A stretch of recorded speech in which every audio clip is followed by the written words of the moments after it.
Welcome to the latest episode of The Upper Brand. I'm Richard Assmus, a partner in Mayer Brown's IP brand management and litigation practice and co-leader of our technology and IP transactions group. Joining me today are my colleagues Kristine Young and Christa Cole. Hi, everyone. I'm Kristine Young. I'm a partner in the intellectual property group at Mayer Brown. I focus on brand licensing, monetization, enforcement, basically everything related to brands. Although I sit in Chicago, my practice is quite global. Hi, I'm Christa Cole. I'm IP counsel at Mayer Brown, and I specialize in brand management, enforcement, licensing, anything that has to do with brands. Great, thanks, and happy we're all together again. So today, we are continuing our discussion of interesting court decisions related to trademarks. In the last part, we considered how courts have balanced the First Amendment interests with trademark rights, focusing on issues like fair use and disparaging marks. Now we're going to explore functional and generic trademarks. But before we jump into the case law, Christa, could you frame this issue up for us in terms of functional and generic trademarks for our listeners? Yes, so to summarize quickly, a product feature cannot be protected as trade dress if it is essential to the product's use or purpose, or if it affects the product's cost or quality. Okay, so could you give us an example of that? Sure. So let's consider color as functional. Ceramtech is a manufacturer of high-tech ceramic, and it sells pink ceramic hip implants. The federal court recently held that the color pink could not be protected as trade dress because a utility patent disclosed that the pink color was a result of chromia that's used in the ceramic. The chromia increases the hardness of the ceramic. So the color pink becomes necessary for an optimal hip implant, and then the color pink is therefore functional. Got it. Okay, so what about generic trademarks? Kristine, can you take that one? Sure. So genericide happens when a trademark becomes so commonly used for a type of product or service that it no longer identifies the source, such as a specific brand, but instead just describes the general category of goods or services. Generic trademarks are always fun to talk about because consumers can find examples of them all around and probably contribute to what is basically the death of trademarks themselves. Yeah, and one of the things I think is fun is a lot of these things, maybe many consumers never even knew they were a trademark. There's a bunch of examples of this: aspirin, thermos, escalator, cellophane, yo-yo, and that's just to name a few. So exactly, Kleenex is currently fighting hard to stop its mark from becoming generic. The brand recently had an advertising campaign that says, "The lawyers of Kleenex, thank you for saying Kleenex brand tissue." It's a very innovative and cute way to stop genericide, and I encourage everyone to go look at it on Facebook. Yeah, there are also some brands out there that are really fighting genericide, fighting against that pretty hard and successfully using the fact that their mark is part of the common vernacular to claim that their mark is famous. A good example of that is Google. Right. So what guidance have the courts offered about genericide and generic marks? The case that comes to mind is Park and Fly v. Dollar Park and Fly. So in that case, the defendant, we'll just call them the defendant Dollar Park, They argued that Park and Fly was generic because it described the service itself, which was long-term airport parking services, and therefore that the mark couldn't be protected. There was a question for the Supreme Court in 1985 as to whether a registered incontestable trademark could still be canceled as generic. So as background, after a bench trial, the district court in that case found that the Park and Fly mark was not generic and noted that an incontestable mark could not be challenged on the ground that it is merely descriptive. So in that case, the defendant was permanently enjoined from using the words Park and Fly.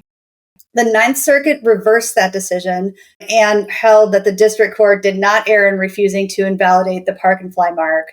However, the court noted that it previously held that incontestability provides a defense against cancellation of a mark, but it may not be used offensively to enjoin another's use. Accordingly, Dollar Park could defend against the infringement action by showing that the Park and Fly mark was merely descriptive.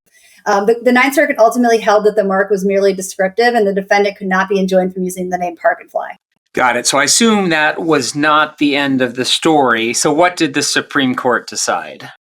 No, it wasn't the end of the story. The Supreme Court took the case and concluded that the Lanham Act allows a mark to be canceled at any time if it becomes generic. This includes incontestable marks. So answering that question for everybody. Separately, the Supreme Court also held that a plaintiff could rely on the incontestable status of its mark to enjoin third-party use, and the infringer could not defend on the grounds that the mark is merely descriptive.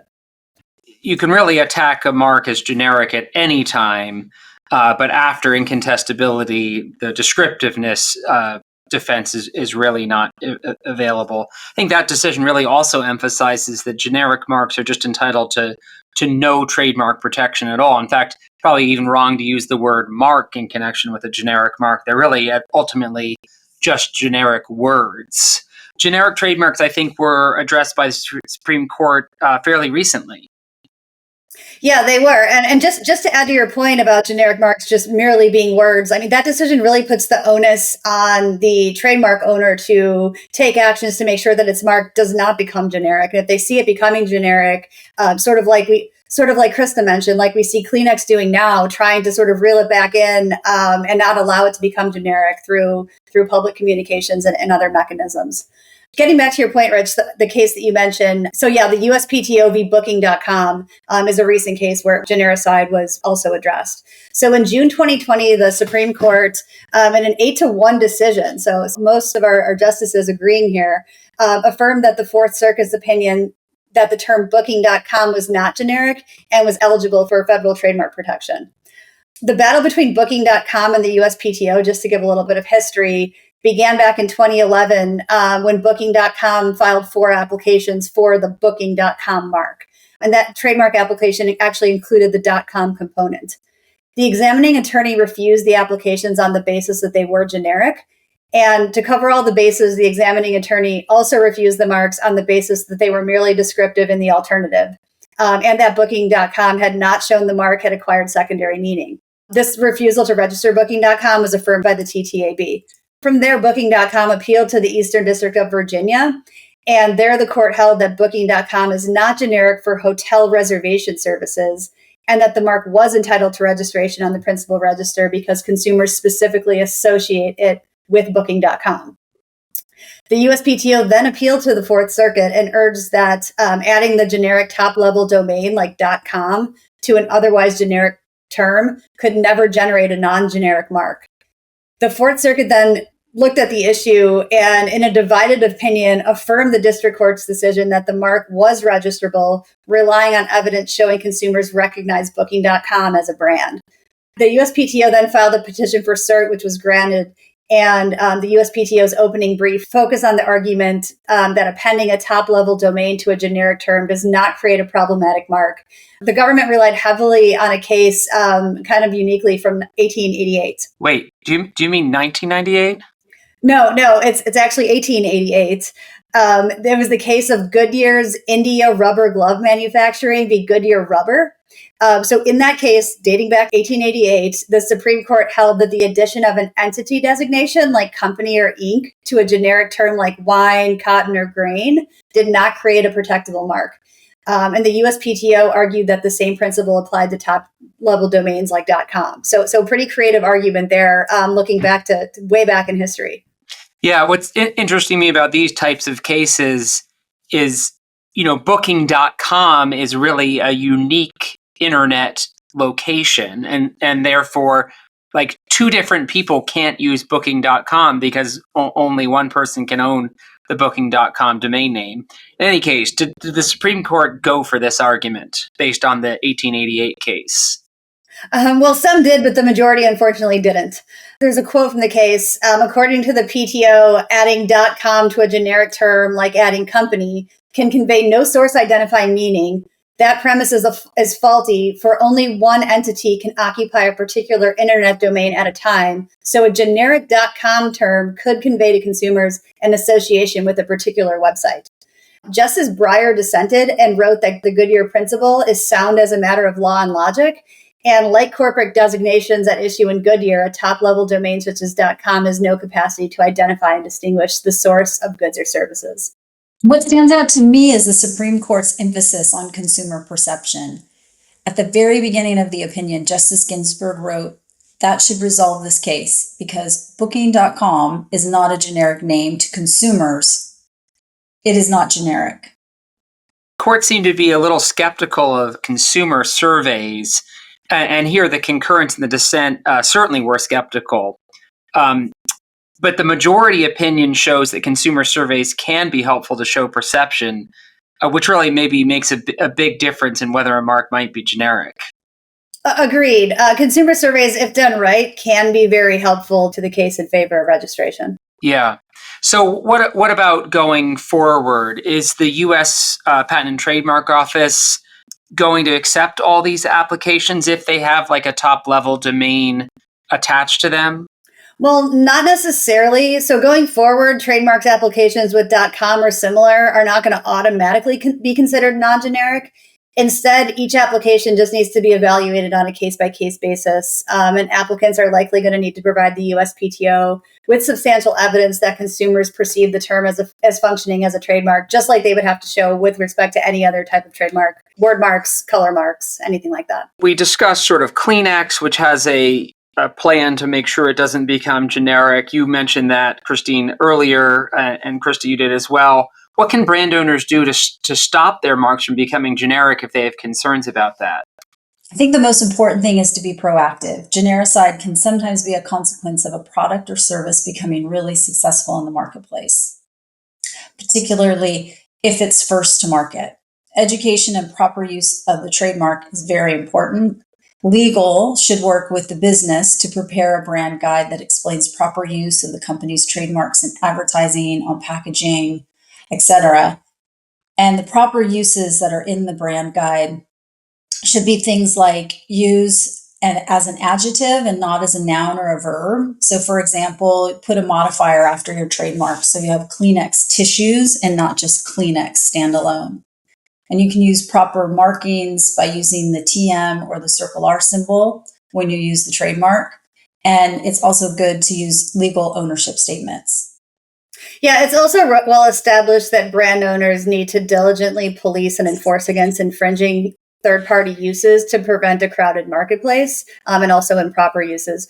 So failure to do so results in the weakening of a trademark over time, possibly causing the mark to become generic and unenforceable.